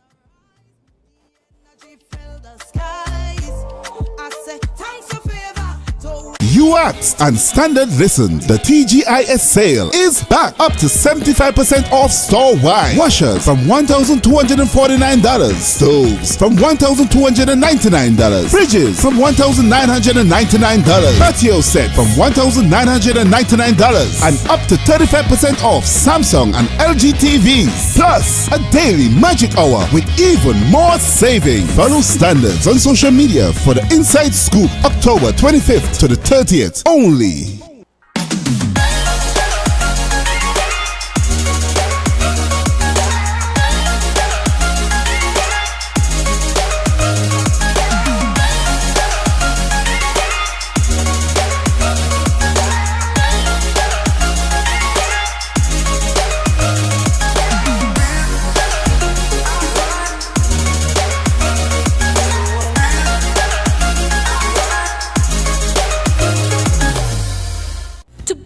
Supplies has been a leading name for over 37 years in the glass and aluminum market in Tobago. We provide an extensive range of high-quality, innovative aluminum and glass products for commercial and residential use. Competitive prices with superior and professional services by committed employees who are guided by rigid quality standards. Tobago Glass Supplies specializes in the manufacture and installation of glass and aluminum products that are essential to today's homeowners and the business environment. We are engaged in marketing, sales, and installation of a variety of products. These ranges from windows and doors to necessities such as mirrors for homes and vehicles, designed and manufactured in-house or imported.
Good morning, and welcome back to Good Morning Tobago right here on Tobago Updates. Now, we have been chatting with the Honorable Senator Anil Roberts. Good morning and welcome back, sir.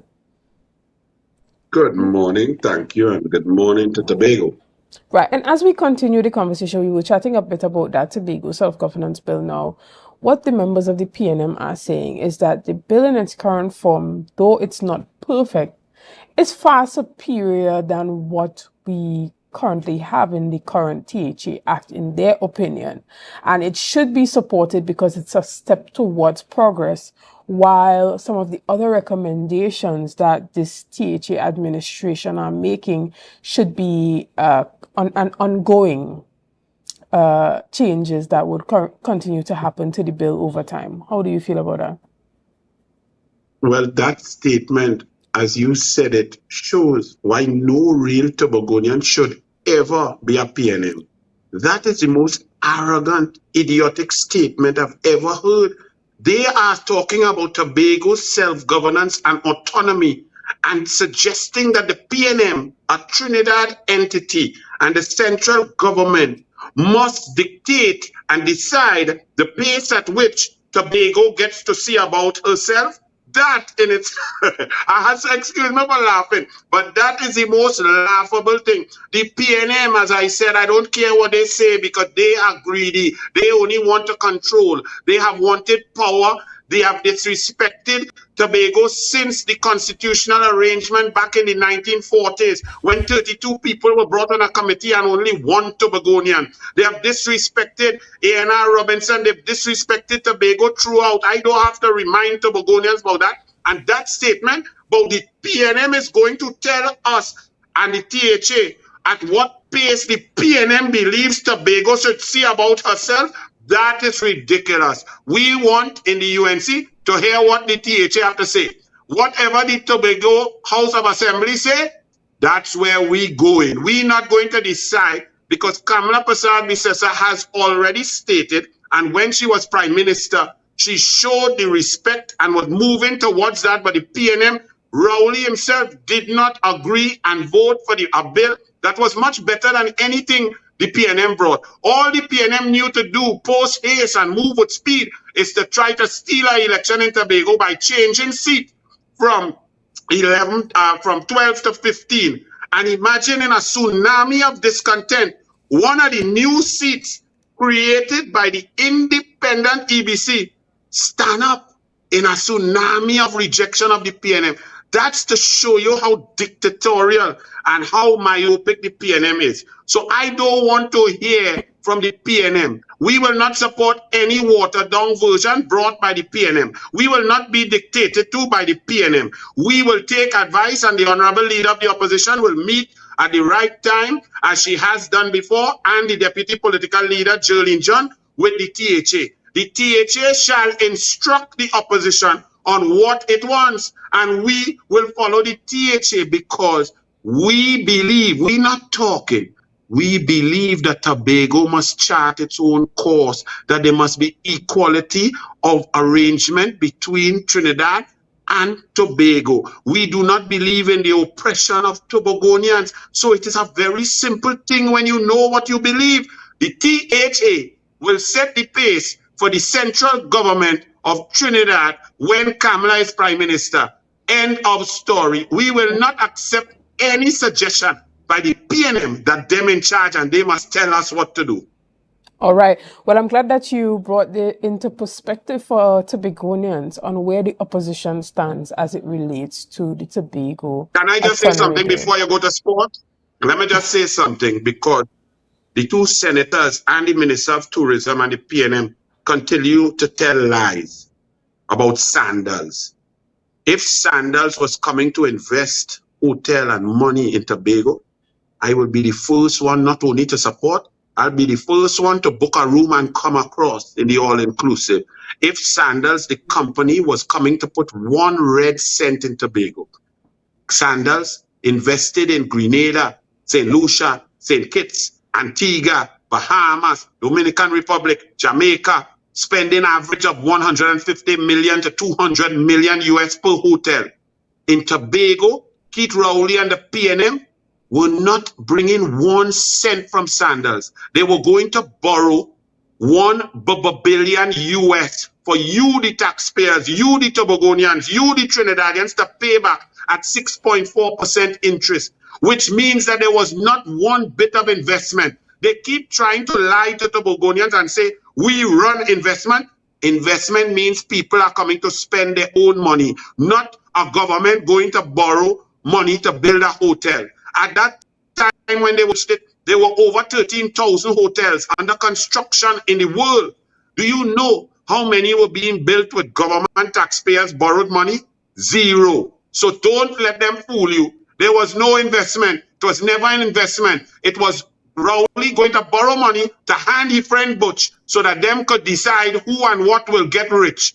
That was nonsense. If people want to invest in Tobago, the UNC will never stop it. We need it. We need hotels. We need rooms. Tobago is the one island that could save us from this foreign exchange crisis. Understood.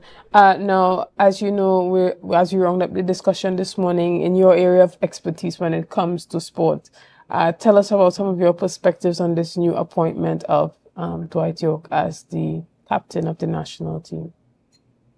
Well, I don't know how much time you have because my respect for Dwight Yorke, it will take about an hour.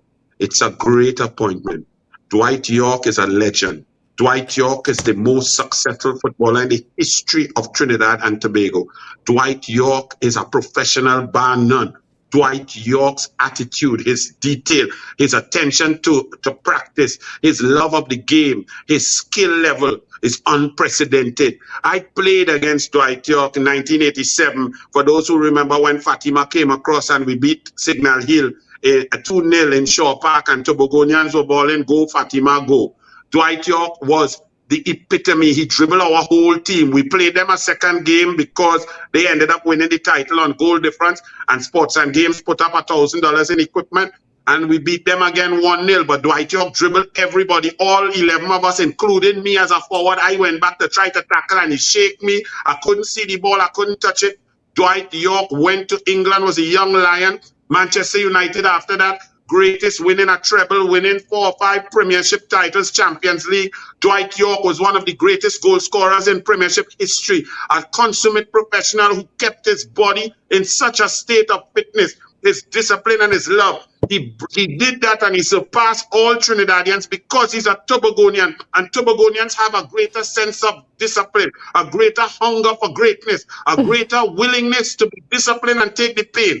Dwight Yorke is a legend footballer, and he deserves the job. However, it don't matter how good you play, coaching is a different thing. And Trinidad and Tobago football is at the lowest level from junior, under 10, comes straight up, girls and boys. Dwight Yorke cannot create some magic and just make us start to win. We are in the CONCACAF where at best we are ranked about 10th. We're behind USA, Mexico, Canada, El Salvador, Honduras, Costa Rica, Panama, Jamaica. We are woefully behind. So do not think just because Dwight Yorke, a brilliant player, and now he did well in Australia and so on, that he is going to come to miraculously make us go and play USA, mano mano, Costa Rica and so on. That will not happen. He needs to be given time. He needs to take control of all levels. He needs to get a staff that is not of his friends. You see, you don't need friend in coaching. What you need is people to carry out your philosophy, your discipline. He needs to find players in his own likeness. Dwight Yorke is the hardest working, fittest. That man in his 50s, and he looking like he's 25.